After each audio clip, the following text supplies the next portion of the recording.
Good afternoon. My name is Jeffrey Herbst. I'm president of American Jewish University, and I'd like to welcome you to a very special conversation with Dr. Greg Treverton on the geopolitics of the greater Middle East. First, however, let me welcome you back, or for the first time, to another AJU digital program. Since the beginning of the pandemic, we've sponsored over 150 programs on a wide variety of subjects and had tens of thousands of people register for our programs. We hope you will go to our website, www.aju.edu, often to see the many exciting programs we have coming up in the near future. I'll note too, in conjunction with the Middle East Forum, we're going to have a 7-part series on Israel's 7-part war starting in early May. We hope that you'll register for each program. I'll also be talking with Yael Eckstein, CEO of the International Fellowship of Christian and Jews, on May 15th. Yael is, of course, in Israel, and we hope you'll join us for that very special program. Finally, I should note that these programs are free, but they do come up, of course, at a cost for AJU. We'll hope that you'll join the many who have donated to our programs so that we can continue to bring you exciting digital offerings in the future. In the chat function, you'll see a link to our donation page, and we hope you'll continue to support the university. Today, it's a pleasure to welcome Dr. Greg Treverton. Greg has served in a number of senior positions at the RAND Corporation, down the street in Santa Monica, including directing their Center for Global Risk and Security. He's also served in many senior positions in the federal government, including on the Senate Select Committee on Intelligence, the National Security Council, and Vice Chair of the National Intelligence Council. Most recently, he was Chair of the National Intelligence Council. Greg, welcome. So glad that you could join us today. Well, my pleasure. Good to be with you. Greg, we're well outside the Beltway, of course, so maybe you could explain to the audience what the National Intelligence Council is. Happy to do that. It's about 40 years old. It is the intelligence community's interagency group for intelligence analysis, right? So if the president wants to know what the CIA thinks about a particular issue, he or she, or so far only he, can ask the CIA directly and get their opinion. But typically the question is, what is the intelligence community, that is the 17 agencies that make up the American intelligence community, what does the community think? If that's the question, then it goes to the National Intelligence Council, which is composed of national intelligence officers, organized more or less like a little State Department. So the relevant national intelligence officer will then convene his or her counterparts from the other agencies, CIA, DIA, NSA, all the 3-letter agencies, and they will argue, decide what the answer is going to be to the question, who's going to write it. Then they'll argue about it again in a process we euphemistically call coordination, and then it'll go back to the president or national security advisor or whoever asked it. So the bulk, in my time, by the end of my time, we were spending most of our time responding to questions from the National Security Council, the president, the policy committees in Washington, one's called the Principals Committee, that's the cabinet secretaries active in foreign affairs, mostly the deputies committee, they're number 2s or number 3s. So it was a constant process. We were very much in the middle of things. I always worried that the traditional mission of the National Intelligence Council was to be more strategic, to look out, to try and look around corners. We just didn't have enough time to do that, but the good news was we were very much in the thick of the policy process, and I think that's very much continued. Greg, turning to the geopolitics of the Middle East, let's look at Iran and how people conceive of it as a power. President Obama talked a lot about using carrots and sticks so that Iran could be a very successful regional power, in his words. Another view in the United States has been that Iran is a revolutionary power. That is, it doesn't seek simply to rise up in the regional order, but to fundamentally upset that order for its own means. I know you were at the center of these debates during the Obama administration. How do you come down today? Well, during the Obama administration, I thought that trying to do the agreed framework, the nuclear deal with Iran made sense, just to see what might happen. It certainly would have been a good deal on the nuclear front because it would have capped the program for at least some years. Didn't do it forever and was criticized on those grounds, but it at least would have been a start. And I thought it might be a start to see what more might happen after that. Well, we're well beyond that. The Trump administration ended the so-called JCPOA, the Joint Cooperative Plan of Action, and Iran now seems to be mostly in the second category. That is, in the category of troublemaking, trying to upset things in the Middle East, trying to cause trouble. So much of that seems to me to be, they're in a bind themselves. Here they have a very aging leadership, a lot of muted dissatisfaction at home, not a very popular regime in some ways. And so trying to square that circle, I think, is accounts for a lot of their external activism, trying to look tough, look like they're achieving things. So they've become, it seems to me, probably not a good opportunity for us. Remember in the old days, in the Shah's days, we were very close to Iran and had a sort of a natural alliance with them. That's a long time ago and seems pretty far away. So now I think it's right to think of Iran as essentially a unhelpful, maybe even hostile power, but one that's got plenty of problems of its own. I suppose what strikes me most recently is that it's been relatively cautious in its responses. It did so after we killed Soleimani, the Revolutionary Guard leader. It didn't really do much in response.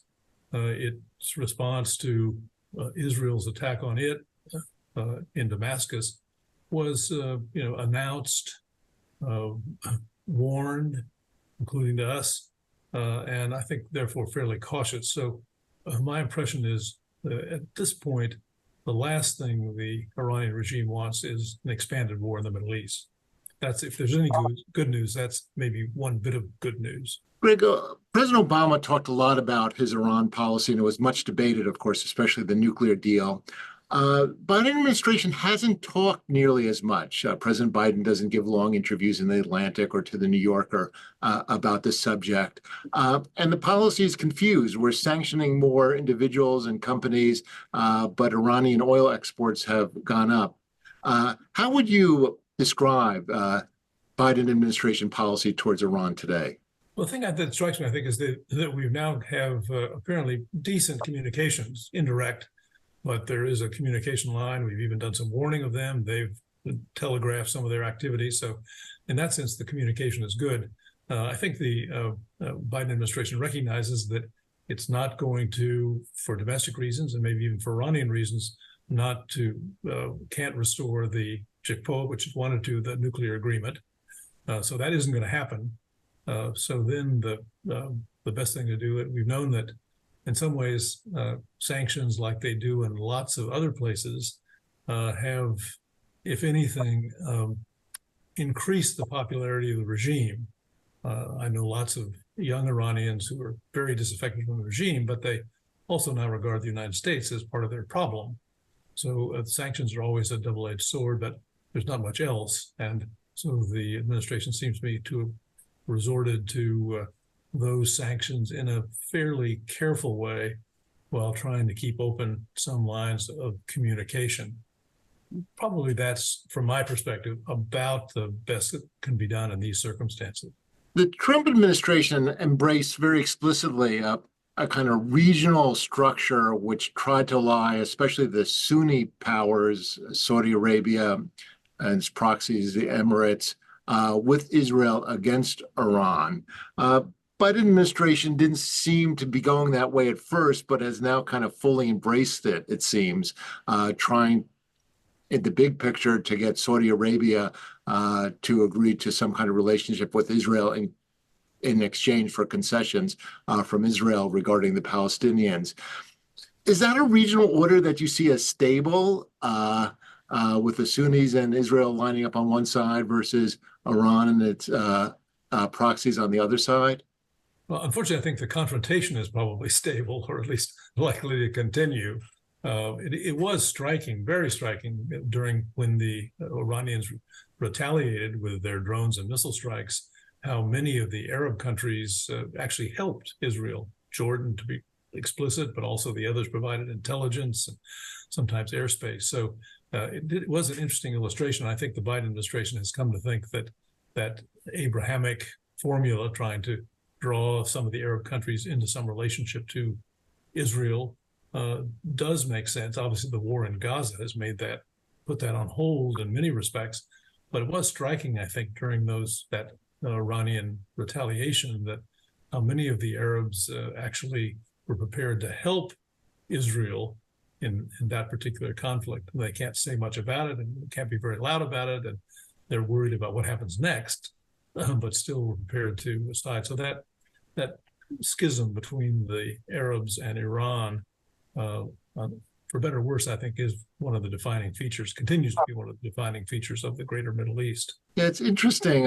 We used to talk about the Arab street and how it would be inflamed by Israeli actions. Today, there seems to be more upset in Morningside Heights in some ways than the Arab street. Is that still a conception that you buy, or has the Middle East conflict and the Iranian dimension taken another angle? I think it's taken another angle. I mean, we've known that for a very long time, the Arab states might talk about the Palestinians, but weren't going to do anything about it, right?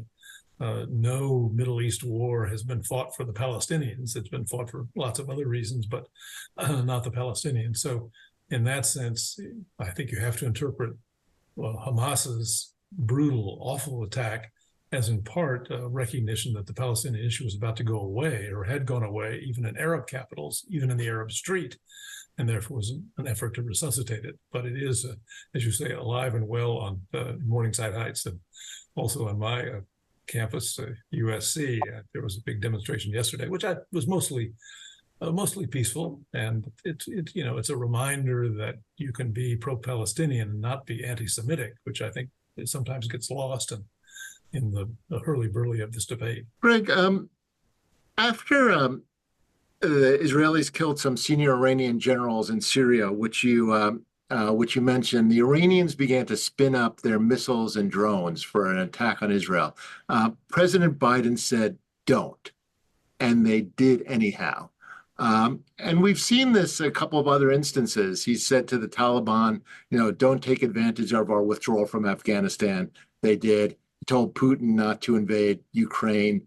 He did. Are we seeing a decline in American deterrence?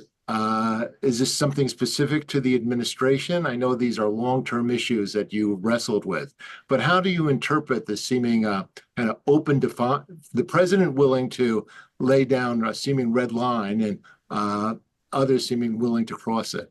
Well, I think the red lines are always a danger, because then when they get crossed, you may get pushed into things you don't necessarily want to do. And my own view was once, I don't understand, for instance, why Israel did the attack on Damascus, because it seems to me the last thing Israel needs is a wider Middle East war too. So in that sense, they and the Iranians share that interest, it seems to me, for different reasons. The Israelis because they've got their hands full, the Iranians because things are going pretty well as it is, and the last thing either of them need is a wider war. So when that happened, it seemed to me that the Iranians almost had to respond in some way, and they did respond, but in a pretty measured, careful way. So has American deterrence diminished? I think probably that's right. This is a different and very complicated, confused world in some respects, and so people have never done exactly what we wanted. We can't get Prime Minister Netanyahu to do what we want either, right? So it's in that sense, you might say American influence has declined. I'm not sure. If you put it against some impossible standard from the past as we remember it, but it is a more multipolar, or at least multi-actor world. Good news in that world is the NATO countries have been more unified than I would have expected they would have in the instance of Ukraine.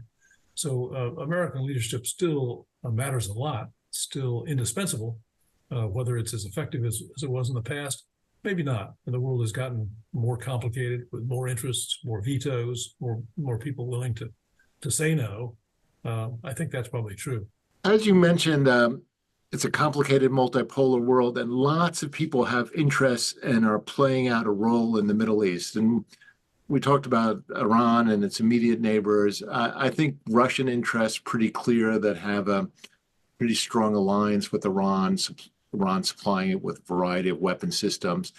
But maybe you could talk a little bit about China and its role in all of this, where its interests seem more confused. Among other things, seems to have an interest in open shipping lines, which are being challenged these days by Iranian proxies.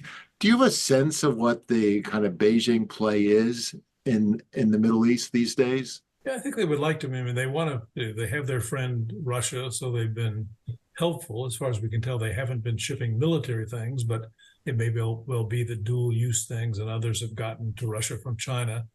They, I think, would like to be a kind of a peacemaker in the Middle East, but don't know quite how to do it. So their role in the Middle East, it seems to me, is pretty ambiguous at the moment. On the one hand, they've been supporting Russia in the Ukraine issue and want to stay close to their friend, but that's got to be embarrassing too, because after all, here their best friend Russia has violated everything the Chinese Communist Party has stood for 50 years, right? Sovereignty, non-intervention, those things. So that's got to be pretty uncomfortable. And I think in the Middle East, they've become in some ways more and more a bystander. They'd like to do something and like to have influence there, but aren't, it seems to me, very much in that game. They would like to mediate, maybe, but don't seem in much of a position to do so. Greg, another power that's much talked about generally, but not so much in the Middle East, is India. Do you, as a rising power generally, do you see it having a role in the Middle East? Does it want a role in the Middle East? I don't imagine it playing much of a role in the Middle East. It's got plenty of issues of its own. It's now going through this electoral cycle, which is, I think, going to be pretty exciting, would be the good word for it. Maybe have some trauma to it as well.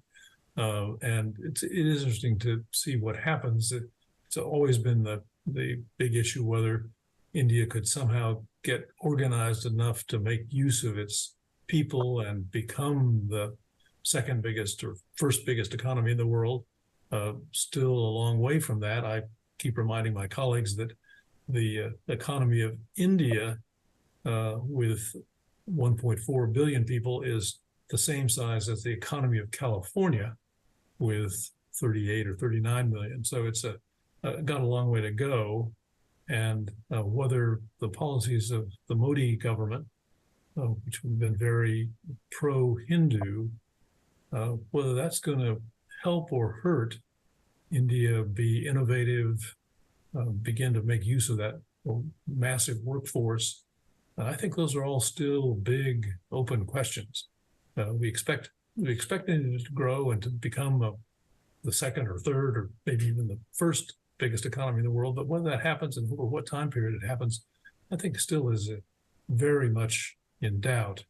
We used to say about Brazil that it was the country of the future and always would be. I sometimes worry that India is the country of the future and always will be. But it does have enormous capability. When I was chairing the National Intelligence Council, I spent some time in Bangalore with the tech people there, and it's pretty impressive. It's much more government-driven than we are, but still may work. So I think it's a big open question. And given the other things on their agenda, I don't expect them to be much of a player in the Middle East, except maybe through some technology connections. Let me ask you about one other regional power, Turkey, which is a very complicated position as a member of NATO, but also a variety of its own interests in the Middle East. How do you see its role evolving? Yeah, it's a great puzzle. I used to think I understood Turkey. I used to think at some point that basically they were going in a direction sort of parallel to the United States, where religion was becoming more and more important in government, but wouldn't dominate. now in both countries, we find that religion turns out to be more important than we expected, more salient, more visible, more determining. And so that makes Turkey kind of imponderable. As you say, they are a NATO member. They did do a kind of extortion to try and win some concessions from Sweden to let it join NATO. So they have their own set of interests. They sometimes, it seems to me, look to an Ottoman past as kind of influence they'd like to have in the region. Seems to me they alternate between being helpful and being a spoiler. Now we see whether Erdogan, the current head, he's suffered some defeats lately. So we'll see whether that moderates him, makes him turn back closer to NATO. So far they've been a kind of a wild card, sometimes helpful, sometimes not, and trying to establish some influence of their own in that region, again, looking back to their Ottoman past. So I think they'll continue to be pretty unpredictable and helpful on occasion, as they have been, but unhelpful on other occasions as well. So I think of them as a kind of a geopolitical wild card. Conclude this section. President Obama talked about the kind of pivot to Asia, that implied criticism we were spending too much resources, military, diplomatic, political, on the Middle East, and he wanted to redeploy in Asia. Certainly, some people in the Biden administration, many of whom had served in senior positions in the Obama administration, had that same attitude coming in. Is that pivot now finished, given current events in the Middle East? Well, I always thought the word pivot was probably not a good one, because it wasn't as though we were going to stop doing things in Europe or the Middle East to be in Asia. So I think obviously the fact that there are these two major wars going on, it does mean that we've got to pay a lot more attention to those, and probably that means less attention to Asia. But on the whole, what's interesting has been that mostly the China factor has really driven countries like Japan and South Korea, Australia especially, to seek much closer relations with the United States. So in a funny way, we now had the pivot kind of succeeding in the sense that now the Japanese have gone further in defense things and relations with the United States than we ever expected. Ditto the Koreans, the Australians. We now have AUKUS with the United Kingdom and Australia and the United States. We have the Quad. So there's lots of interesting activity in Asia. I think the whole idea of a pivot was probably mistaken. I wouldn't have called it that. But the interesting things going on in Asia, where in some ways there's now talk of, well, shouldn't these countries like Japan or Korea be associate members of NATO or members of NATO in some way? So in that sense, I wouldn't call it a pivot, but the facts on the ground and the concerns in Asia have really driven kind of new relationships, things that I wouldn't have expected from the Japanese in particular, but also the Koreans are now happening. And there seems to me that opens possibilities for coalition building that we hadn't really seen before. Maybe that's not a success of a pivot, but it does seem to me a success at sort of multilateral diplomacy, driven by China on the one hand and driven by Russia's war in Ukraine on the other. Let me ask you before I get to questions from the audience, and thank you, we're beginning to get a lot of questions. A little bit about your perspective on these events as an intelligence professional and someone who has been in the U.S. intelligence community for a long time. First, we often say we're awash with information these days, social media, private satellites, and all kinds of information, and it was not even dreamt of a few years ago. But at the same time, we keep getting surprised. We were surprised that the Taliban took over Kabul in a weekend. President Biden's administration did predict the Russian invasion of Ukraine, but the Europeans and maybe the Ukrainians themselves were surprised. The Israelis were certainly surprised by October 7th. Is it because we have so much information that people keep getting surprised? Is this just the way the world has always worked, or how do you view it as an intelligence professional? Yeah, surprise is really part of the game, I think. And it's hard to, you can't reduce it to zero. Obviously, the world isn't entirely predictable. I think the typical origins of surprise are when you have a mindset that gets very firm, but is now outmoded, right? So in the Israeli case, they had a mindset that said, we've got this under control. The combination of technology and control, we've got it. And so that meant that they weren't doing, as far as I can tell, weren't doing the human intelligence. I would assume that Shin Bet was all over Gaza, but it doesn't seem like they were. So that was kind of overconfidence. That typically is the origin of surprise, when you get too confident either in your story about what's going to happen, or in this case, in your technological and other capabilities. So the Israelis had mostly taken people out of that region and moved them north. So that was, again, it seems to me the overconfidence, too much confidence that we've got the story right, was the origin there. In Afghanistan, I think I would fault my previous colleagues, because it was pretty obvious to me by the time I left the government that we were losing slowly in Afghanistan. And I had seen what happened in Iraq, where the Iraqi armed forces, also trained by us, had disappeared. So it seems to me at least the intelligence community owed it to the policy people to say the end game in Afghanistan may be days, not months or years. And I'm still surprised they didn't quite do that. On the other hand, the great success has been Ukraine, where the intelligence agencies have really broken new ground. They've used intelligence in ways that haven't been used before to basically keep Putin on his back foot, say, we know what you're about to do, Vladimir, and we've got it, and we can let the world know what's happening.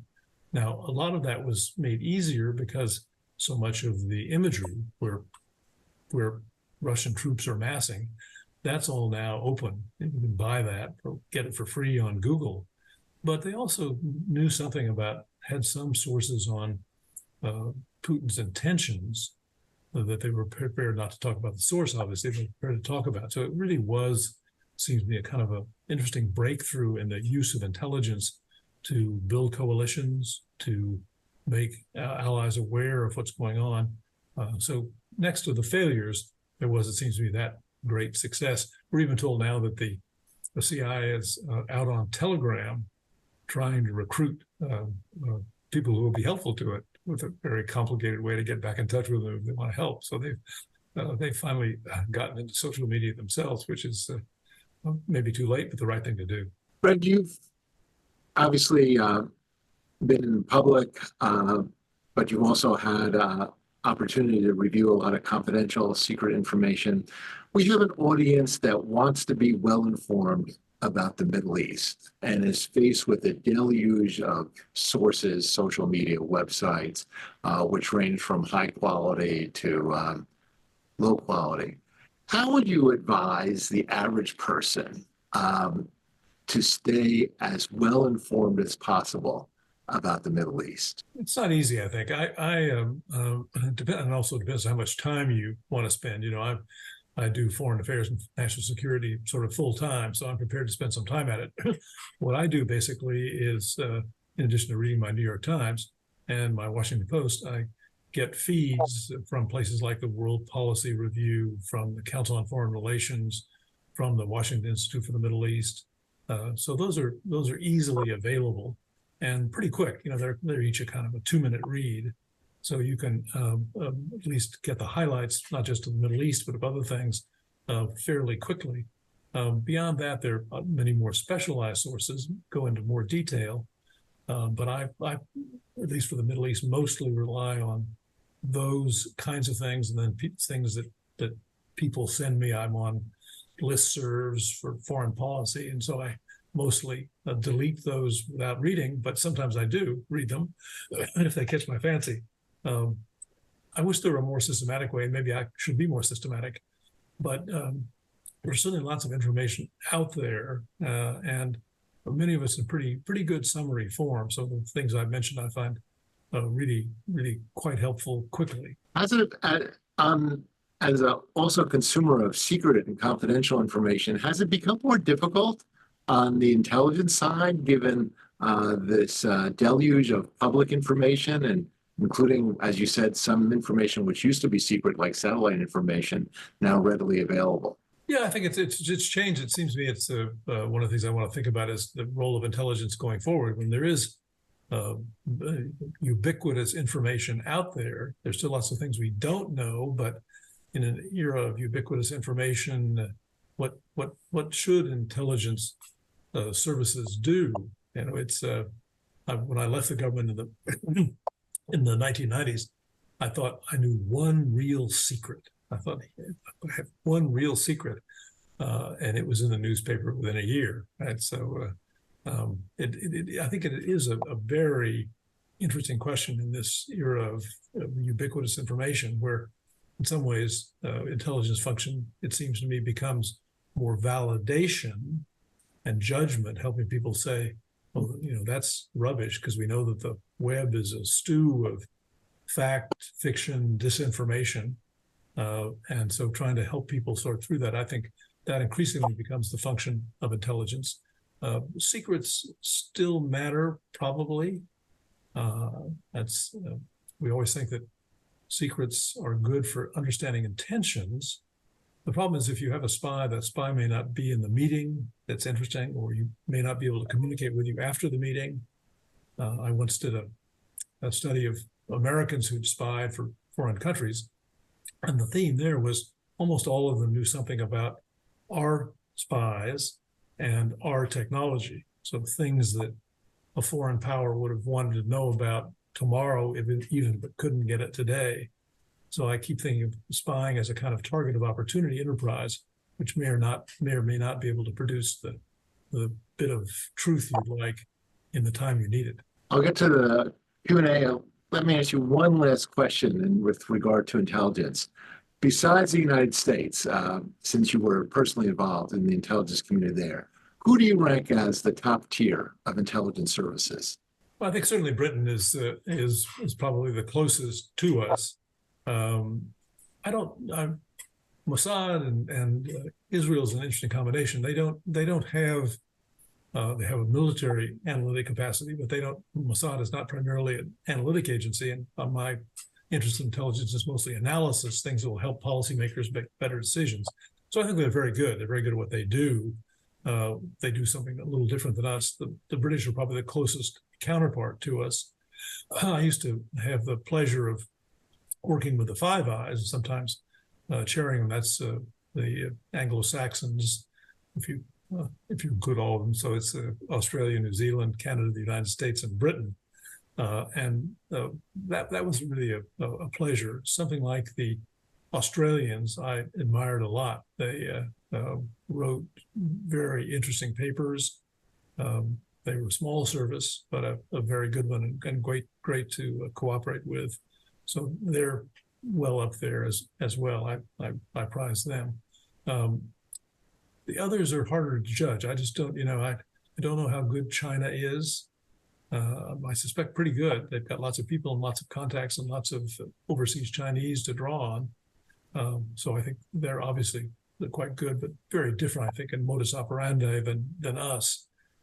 So that would be sort of my set of the most interesting, if not the best, intelligence services out there. I'm going to combine several questions, Greg, which ask about the nature of the relationship between Iran and proxies, Hamas, the Houthis, Syria, and the like, in terms of what are they providing, how does it work, is it primarily intelligence, is it funding, is it material, and kind of what the Iranian endgame is with supporting these different parties? That's a very good question, an interesting one. I think it's not an easy answer. Obviously, the Iranians have provided some funding, weaponry. We know there are people. And one of the things we've done at various times when we're going to attack proxies, we've informed the Iranians so they can get their people out, so we don't kill too many Iranians. So we've been careful about that. Certainly, they've been very active in providing all those things, intelligence, advice, weaponry. What I think is less clear is really how much control they have over them. We know that when we pressed them to try and reduce the attacks from the proxies, particularly in the Red Sea, they did, and were able to do that. Those attacks subsided for a time. So they do have, obviously, influence. They presumably have incomplete control, at least that's my assumption. We've known that from our own proxies. We can think about the Central American wars of the 1980s, right, where we were supporting these groups that had purposes of their own that aren't always ours. So I think Iran has that problem. So I think of them as supporting, helping, advising, but not having far from complete control. So they're actors that have some independence, obviously, as we've seen in our own cases. It's a complicated relationship, and that for them we've seen them, as I said, try and rein in the proxies from time to time when it's becoming detrimental to Iranian interests. Sometimes they can do it, sometimes they can't. So it's one of the lessons I think we've learned from our own proxy relationships, that once you have these relationships, they're a little bit unpredictable, and therefore you can't have the kind of control you might like to have, even if you're providing lots of support. And the end game, in the Iranian end game, is it chaos? Is it to threaten Israel's borders? Is there a wider play in the Middle East? Yeah, it's a good question whether they've realistically what they expect to happen.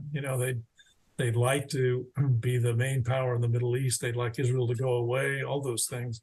What they realistically aspire to, it seems to me, is not so clear, given aging leadership, given their own difficulties at home. Seems to me what they mostly want is to signify, to be a significant player, and hope that makes people take them seriously. Beyond that, I think they've got to be pretty modest in their ambitions, given the current set of circumstances they face. Another member of the audience writes, what do you think is behind the Arab countries' support of Israel's during Iran's attack?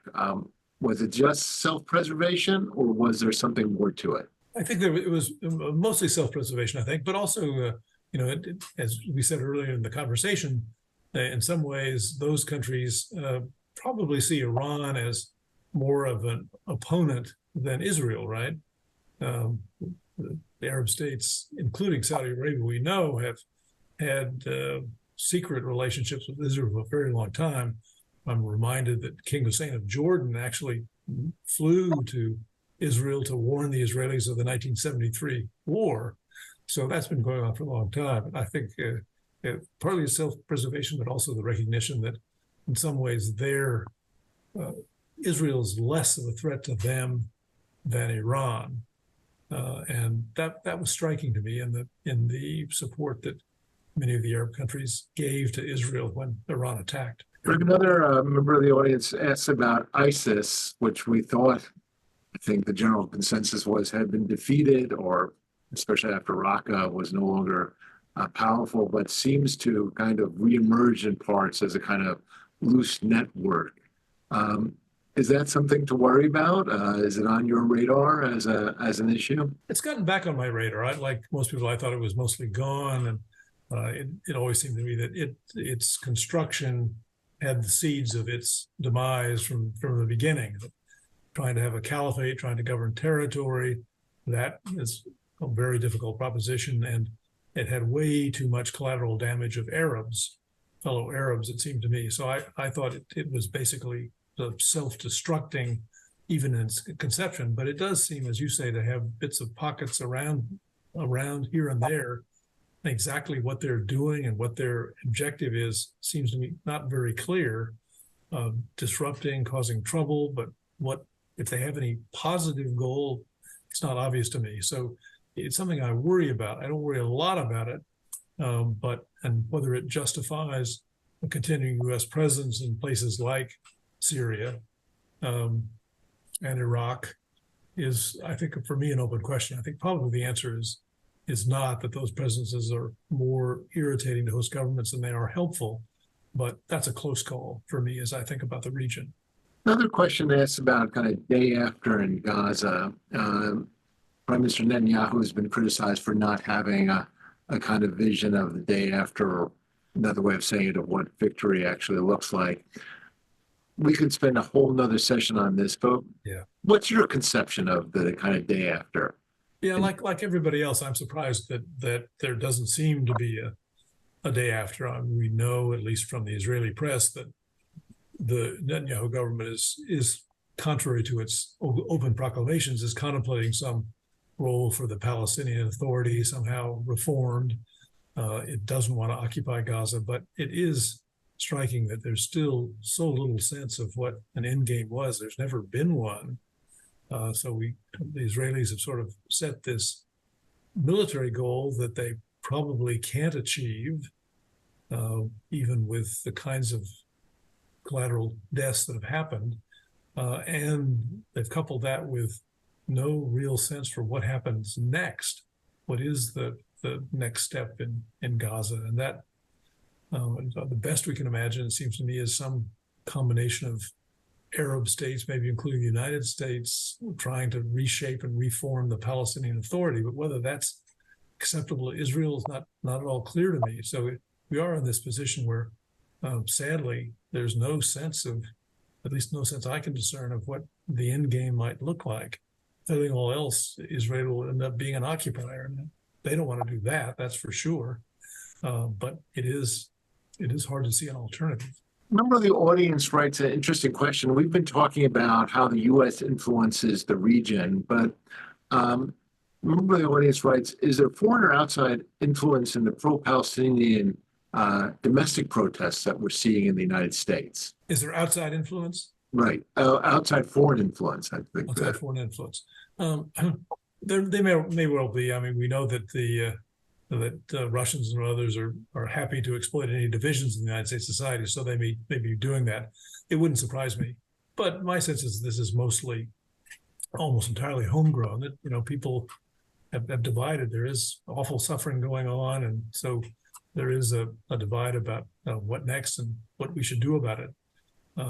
It seems to be mostly an honest divide and a serious debate. It has some overtones. I didn't like going on campus yesterday and having some woman yelling obscenities over a bullhorn. That didn't seem helpful. But in general, the protest at my campus seemed to be a reasonable kind of thing that is very much in the American tradition,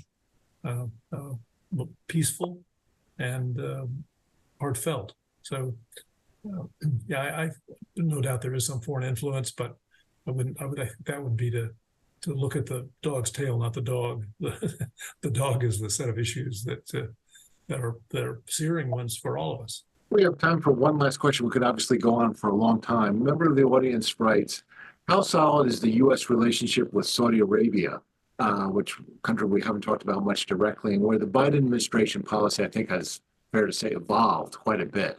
Yes. Since President Biden came in saying they wanted them to be a pariah, and now something else. So,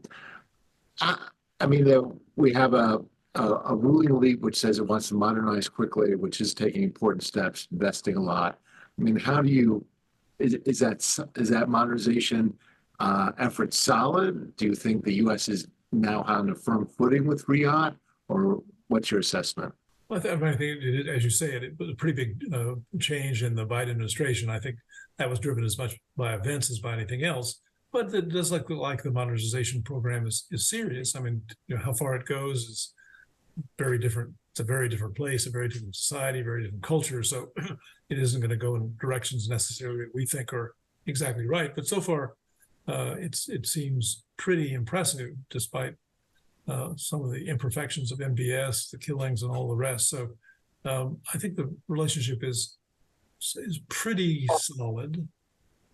It's hard, I think. It's always seemed to be hard for societies that are as different as Saudi Arabia and the United States to be super close. But it seems to me it's a pretty good working relationship. And in a funny way, the conflict in the Middle East has probably solidified it rather than broken it apart, which has been an interesting and, for me, a bit surprising outcome. Last question from me, at least in relationship to the Middle East, what keeps you up at night? Well, it is really the escalation to a major war.